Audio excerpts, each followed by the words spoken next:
Brought to you by V-Guard, co-powered by Sensodyne and Vimal. పలుకులలో Kesari. Associate sponsor Ultratech Cement.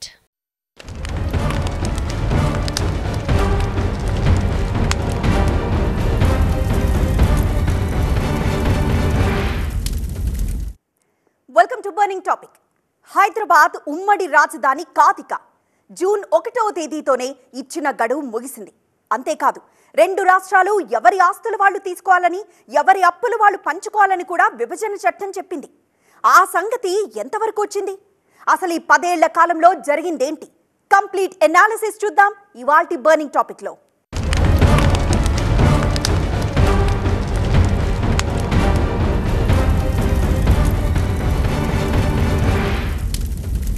ఉమ్మడి రాజధానిగా హైదరాబాద్ ను 10 ఏళ్ల పాటు తీసుకొని సాధించిందేంటి? ఇది చాలదన్నట్లు మరికొన్నేళ్ల పాటు ఉమ్మడి రాజధానిగా హైదరాబాద్ ను కొనసాగించాలంటున్నారు. కామన్ క్యాపిటల్ తో ఏం సాధించాలనుకుంటున్నారు?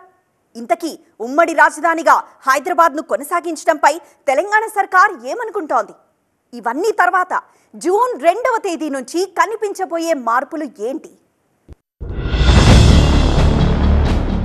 హైదరాబాద్ ఉమ్మడి రాజధాని కాదిక ఆంధ్రులతో ఎమోషనల్ అటాచ్మెంట్ కట్ అయినా ఈ 10 ఏళ్ళు సాధించిందేంటి? పొడిగిస్తే సాధించబోయేదేంటి? ఉమ్మడి రాజధాని పొడిగింపు లేదిక.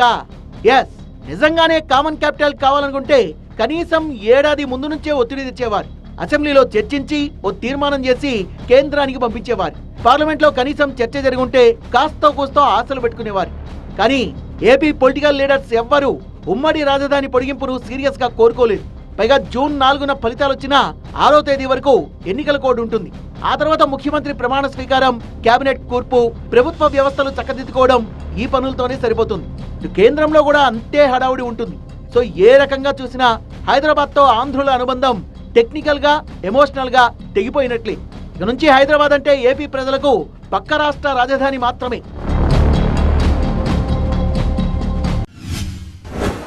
హైదరాబాద్ నగరాన్ని ఉమ్మడి రాజధానిగా కొనసాగించడం వల్ల ఆంధ్రప్రదేశ్ ప్రజలకు వచ్చే లాభం ఏంటి అన్నది ప్రశ్న. ఇక్కడ హైదరాబాద్లోని ప్రముఖ వైద్య సంస్థల్లో మన రాష్ట్ర విద్యార్థులు మెరిట్ ప్రాతిపదికన 15% సీట్లను పొందటానికి అవకాశం ఉంది ఇంజనీరింగ్ మెడికల్ కళాశాలలో. రేపటితో ఆ గడువు ముగిసిపోతోంది. జూన్ 2వ తారీఖు వరకే హైదరాబాద్ ఉమ్మడి రాజధానిగా ఉంది. రేపటి నుంచి హైదరాబాద్ నగరం మీద ఆంధ్రప్రదేశ్లకు ఎటువంటి హక్కు కానీ ఉండదు. తత్ఫలితంగా ఈ 15% సీట్లను, ఉదాహరణకి ఒక్క మెడికల్ కళాశాలలోనే సంవత్సరానికి 650 సీట్లను మన విద్యార్థులు కోల్పోతున్నారు. ఇది దురదృష్టకరం. ఉమ్మడి రాజధానిగా హైదరాబాద్ ను పొడిగిస్తే వచ్చే లాభం ఏంటి? శూన్యం అనే సమాధానమే వినిపిస్తోంది రాజకీయ విశ్లేషకుల నుంచి. మొదట్లో 2 ఏళ్ల పాటు హైదరాబాద్ కేంద్రంగానే ఆంధ్రప్రదేశ్ పరిపాలన సాగింది. ఓటుకు నోటు కేసు తర్వాత అప్పటి చంద్రబాబు ప్రభుత్వం హైదరాబాద్ ను ఖాళీ చేసింది. మన నిఘా, మన వ్యవస్థలు మన రాష్ట్రంలోనే ఉండాలంటూ 2016లో విజయవాడ వెళ్లిపోయి తాత్కాలిక భవనాల్లో పాలన కొనసాగించారు. తరువాత అమరావతి నిర్మాణం ప్రారంభించారు. అమరావతిలో అసెంబ్లీ, సెక్రటేరియట్ కట్టుకుని హైదరాబాద్తో ఇక పని లేదని చేతల్లోనే చెప్పేశారు. ఆ విధంగా ఆంధ్రప్రదేశ్కు సంబంధించిన అధిక శాఖలన్నీ కొంతకాలం ఇక్కడి నుంచే పనిచేసినాయి. కానీ అది సౌకర్యంగా లేకపోవడంతో మెల్లమెల్లగా చంద్రబాబు గారి ప్రభుత్వము చాలా శాఖలను తరలించి చివరాఖరికి ప్రభుత్వాన్ని ఆంధ్రప్రదేశ్ నుంచే నడిపించటం కూడా ప్రారంభించింది. అట్లా అనుకున్న దానికంటే ముందే ఈ హైదరాబాద్ విభజన జరిగింది. 2019లో జగన్ ప్రభుత్వం కూడా హైదరాబాద్ పై ఆధారపడలేదు. హైదరాబాద్ లో ఉన్న అసెంబ్లీ, సెక్రటేరియట్ ను మీరే తీసుకోండి అంటూ అప్పటి కేసీఆర్ ప్రభుత్వానికి అప్పగించేశారు. ఏపీ ఎమ్మెల్యేలు, మంత్రులకు హైదరాబాద్ లో ఏవైనా అవసరాలుంటే మంజీరా గెస్ట్ హౌస్ కు రావచ్చు. అది ఉమ్మడి ఆంధ్రప్రదేశ్ ఆస్తి. కానీ ఏపీ లీడర్లంతా ప్రైవేట్ హోటల్స్ ను ఎంచుకున్నారు తప్ప ప్రభుత్వ అతిథి గృహాన్ని కాదు. హైదరాబాద్ లో ఏపీ వాటా కింద మంత్రులు, ఎమ్మెల్యేల క్వార్టర్స్ ఉన్నా అందులో ఉన్నవాళ్ళు ఎవరూ లేరు. ఏపీకి చెందిన అధికార, ప్రతిపక్ష నేతల్లో కనీసం 70 నుంచి 80% మందికి హైదరాబాద్ లో సొంత ఆస్తులున్నాయి. కాబట్టి తెలంగాణలో ఏపీకి చెందిన భవనాలను ఉపయోగించుకునే అవసరమే రాలేదు, ఇకపై రాదు కూడా. జగన్ ప్రభుత్వం కూడా ఇవాల్టి వరకు అదే అమరావతి కేంద్రంగా పాలన కొనసాగించింది. ఇచ్చిన 10 ఏళ్ల కాలాన్నే ఉపయోగించుకున్నప్పుడు మరో 10 ఏళ్ళు ఇస్తే మాత్రం ఏం చేస్తారు? అందుకే హైదరాబాద్ను శాశ్వతంగా వదిలిపెట్టడమే కరెక్ట్ అనే వాదన వినిపిస్తోంది. కాకపోతే కొంతమంది సామాజికవేత్తలు దీన్ని ఒప్పుకోవడం లేదు. ఆంధ్రప్రదేశ్లో రాజధాని అంశం కొలికొచ్చే వరకు హైదరాబాద్ను ఉమ్మడి రాజధానిగా కొనసాగిస్తేనే మంచిదని చెప్తున్నారు. హైదరాబాద్ అంటే నా తెలుగు ప్రజల రక్తం శాతంతో నిర్మాణమైన నగరం, కేంద్రానికి అప్పచెప్పడానికి వీల్లేదు. ఇవాళ కొంతమంది కోస్తా ప్రాంతంలో ఉన్న మిత్రులు కొంతమంది మాట్లాడుతున్నారు అదైతే ఆస్తుల ప్రయత్నం కాదు. ఇక్కడ తెలంగాణ ప్రజలు ఎవరు నన్ను తోటి సోదరులు, వాళ్ళ రక్తం తెలుగు ప్రజలు అందరి రక్తం శాతంతో నిర్మాణమైన నగరాన్ని తీసుకెళ్లి కేంద్రం చేతుల్లో చేతుల్లో పెట్టుకుంటే అది ఒప్పుకునే ప్రశ్న లేదు. ఎవడైతే ఉంది నా తెలుగు సోదరుడు చేతిలో ఉండాలి అది. కానీ అదే సమయంలో ఇవాళ దీని మీద పరిష్కారం కావాలి. ఇది పరిష్కారం కాకుండా ఉమ్మడి రాజధాని తీసేసామంటే ఆస్తులు పరిష్కారం చేసుకోమని. టెక్నికల్ గా హైదరాబాద్ ఆంధ్రులది కాకపోవచ్చు, కానీ ఆ అటాచ్మెంట్ మాత్రం ఉంది, ఇకపై ఉంటుంది కూడా. పైగా రాష్ట్రాలు వేరైనా తెలుగు వాళ్ళంతా ప్రశాంతంగానే జీవిస్తున్నారు. గవర్నర్ పరిధిలో ఉండే సెక్షన్ 8 శాంతి భద్రత అంశం కూడా ఇకపై అక్కర్లేదు. ఇలా ఏ విధంగా చూసినా తెలంగాణ ఆంధ్రప్రదేశ్ ఉమ్మడి రాజధానిగా హైదరాబాద్ అవసరం లేదు అన్నది విశ్లేషకులు చెప్తున్న మాట.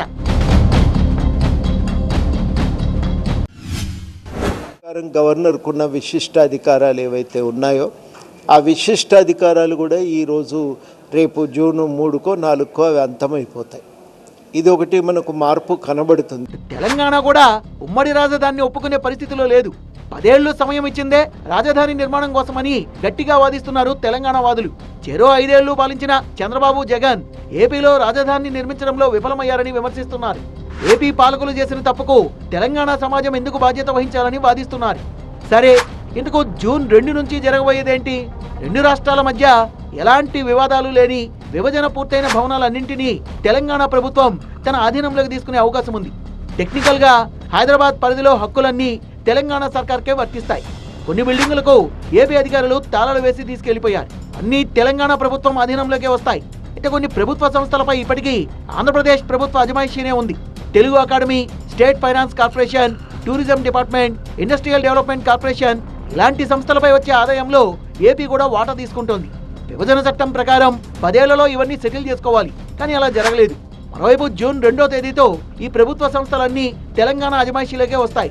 మరి ఈ సంస్థలన్నీ తెలంగాణ సర్కార్ అధీనంలోకి వెళ్తే టెక్నికల్ గా ఆదాయంలో వాటా ఇస్తారా లేదా అనేది పెద్ద క్వశ్చన్ మార్క్ గా మిగిలింది. హైదరాబాద్ లో ఏపీ అధీనంలో ఉన్న భవనాల్ని జూన్ 2వ తేదీ తర్వాత కూడా తమ అధీనంలోనే ఉంచుకుంటామని తెలంగాణ ప్రభుత్వానికి లేఖ రాసింది ఏపీ ప్రభుత్వం. దీనిపై తెలంగాణ సర్కార్ నుంచి ఎలాంటి స్పందన రాలేదు. సో జూన్ 2 తర్వాత ఎవరెలా స్పందిస్తారో చూడాలి. లేదంటే జూన్ 4న వచ్చే రిజల్ట్స్ ను బట్టి ఎలా ముందుకు వెళ్లాలో నిర్ణయిస్తారు. కాకపోతే ఉమ్మడి ఆస్తుల పంపకం విషయంలో మాత్రం 2 రాష్ట్రాలు పూర్తి క్లారిటీతో ఉన్నాయి. ఎందుకంటే ఏపీ, తెలంగాణ ఉమ్మడి ఆస్తుల విలువ కనీసం 2 లక్షల కోట్ల రూపాయల పైమాటే. అందులో ఆంధ్రప్రదేశ్కు వాటాగా రావాల్సిన ఆస్తుల విలువ కనీసం 1,20,000 కోట్ల రూపాయల దాకా ఉంటుందని ఓ అంచనా. ప్రస్తుతం వీటిపైనే పీఠముడి వేయడం లేదు. పరిస్థితి చూస్తుంటే మరో కొన్నేళ్ల పాటు ఈ పంపకాల గోళ నడిచేలానే కనిపిస్తోంది. ఆస్తుల పంపకం అనగానే ఎవ్వరైనా ఎగబడిపోతారు. అదేంటో 2 రాష్ట్రాలు మాత్రం అంత చొరవ చూపించడం లేదు. కారణం ఏంటి? ఒకరికి తక్కువ, మరొకరికి ఎక్కువ వస్తుండడమేనా? అందుకేనా కమిటీలు ఏర్పాటు చేసింది? ఆ కమిటీలో ఏం చేస్తున్నాయి అసలు?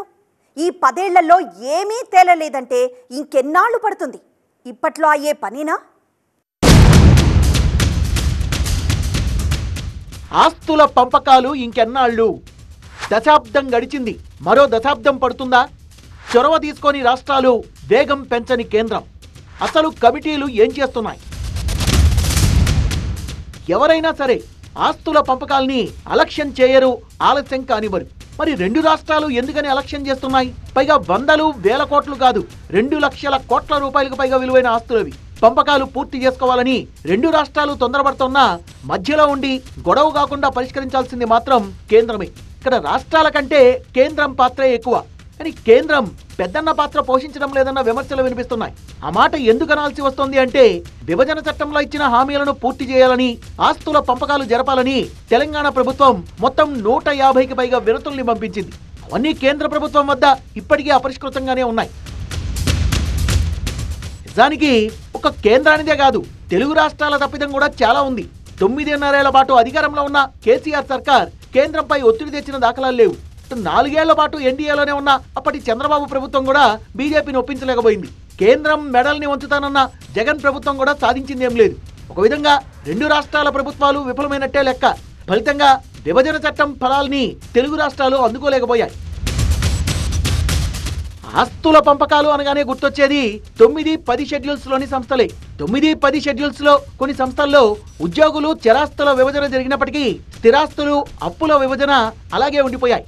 షెడ్యూల్ 9లో ప్రభుత్వ కంపెనీలు, కార్పొరేషన్లు కలిపి 91 సంస్థలున్నాయి.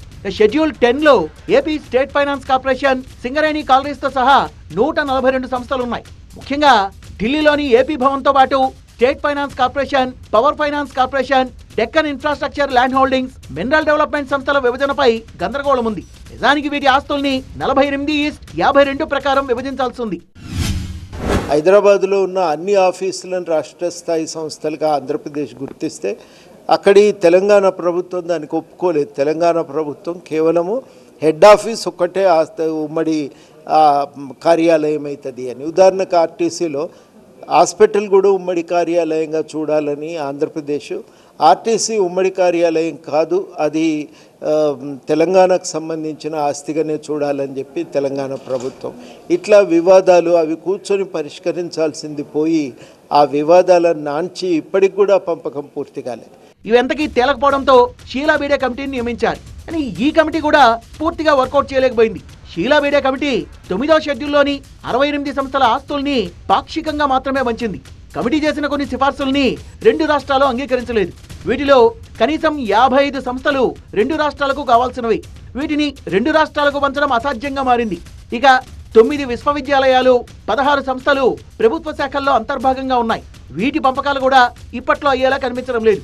షెడ్యూల్ 9లోని 15 సంస్థలకు సంబంధించిన ఆస్తుల పంపకానికి తెలంగాణ సర్కారు ఆమోదం తెలిపినప్పటికీ ఆంధ్రప్రదేశ్ మాత్రం వ్యతిరేకిస్తూ వచ్చింది.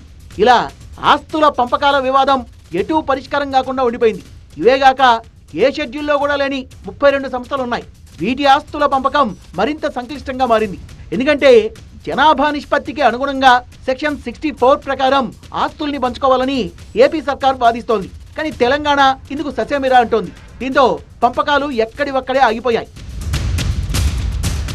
అతిపెద్ద సమస్య విద్యుత్ రంగ సంస్థల ఆస్తుల పంపిణీ. దీని పరిష్కారానికి నీరజ మాథుర్ నేతృత్వంలో కమిటీని ఏర్పాటు చేశారు. కానీ ఈ కమిటీ ఇప్పటి వరకు ఎలాంటి రిపోర్ట్ ఇవ్వలేదు. ఇవాళ ఈ వెహికల్స్ కానీ లేకపోతే మిగతా వాటిలో కానీ కొన్ని ఇబ్బందులు ఉన్నాయి.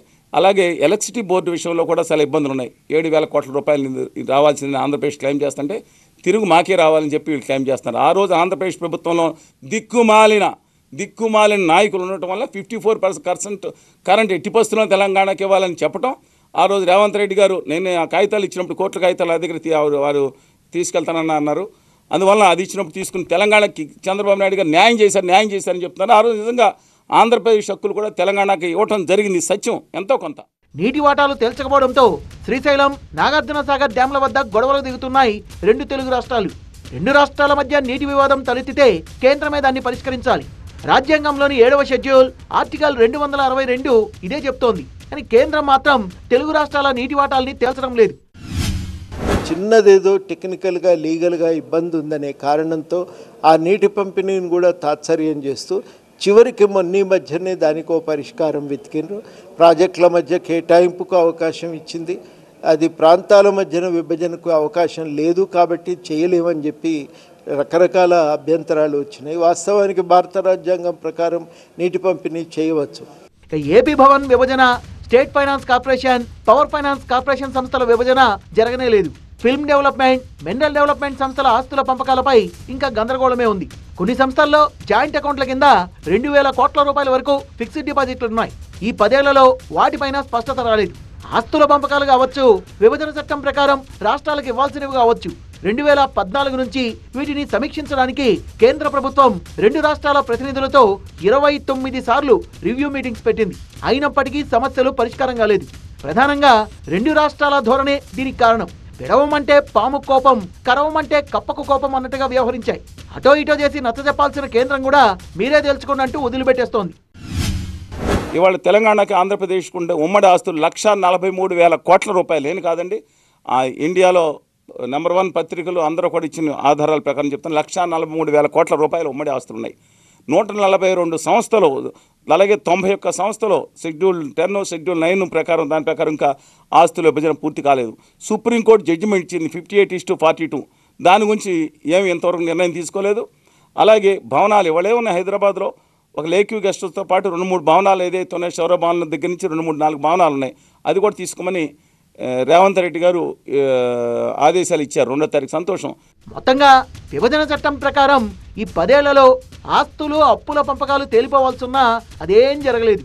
ప్రస్తుతానికి ఉమ్మడి రాజధాని అంశం మాత్రమే కొలిక్కొచ్చేలా ఉంది. ఇక నుంచి ఉమ్మడి రాజధానిగా హైదరాబాద్ ఉండబోదు. అది తప్ప మిగిలిన అంశాలన్నీ వాయిదా పడుతూనే ఉండొచ్చు. 2 రాష్ట్రాల ఆమోదంతో ఆస్తుల పంపకాలు జరగాలంటే మరో దశాబ్దం పట్టినా ఆశ్చర్యపోనక్కర్లేదంటున్నారు విశ్లేషకులు.